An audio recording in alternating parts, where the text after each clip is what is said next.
name is Mark Bixby. I'm a managing attorney here at the law offices of Mark E. Salomone. I'd like to talk to you about a nursing home abuse case that happened here in Western Massachusetts. My client was in poor physical health. Her health had deteriorated to such an extent that her family couldn't take care of her anymore at their home. What developed, her poor physical condition, it did not allow her to get up out of bed by herself. It didn't allow her to turn over necessarily and roll around in the bed and change position. Change position is critical because if you're just stationary in one spot, you'll develop bedsores. Your skin breaks down and deteriorates. That's the reason why the nurses there at the nursing home, they were required. In fact, they had charts specifically designed to show that they gave care, moving her up in and out of bed, turning her in bed, giving her special equipment to relieve the opportunity for pressure sores to develop. None of these were done, even though the charts that the nursing home kept indicated the care was given.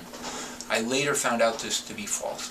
Clearly, something had gone wrong, because when my client was eventually brought to the hospital, her condition had deteriorated to such an extent that the nursing home couldn't care for her. They brought her to a hospital, and at her intake at the hospital, the ER staff actually took photographs of the bed sores that had developed. You could see right through to her bone.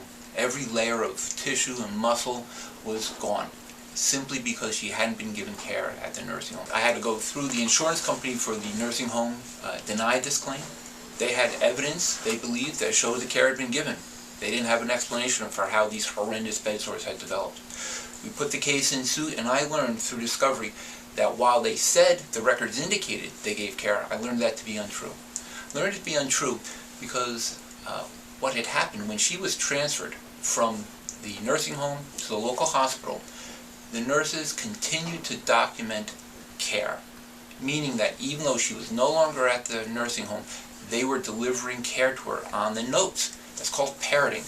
One nurse would write down care given for the whole week, and then the next nurse would just copy it, and they were filling out a whole week's worth of notes at a time. So they'd go into the room, take 3 seconds, and just chart that they had delivered care for the entire week, when in fact none had been given.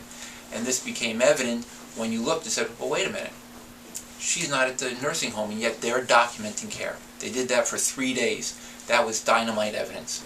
In fact, that was the piece of evidence that I kept hidden until we got to trial. The morning of trial, I revealed it to the insurance company, defense attorney. They immediately folded them, knew they were beat, and they ended up awarding a very, very substantial sum to this woman and her family.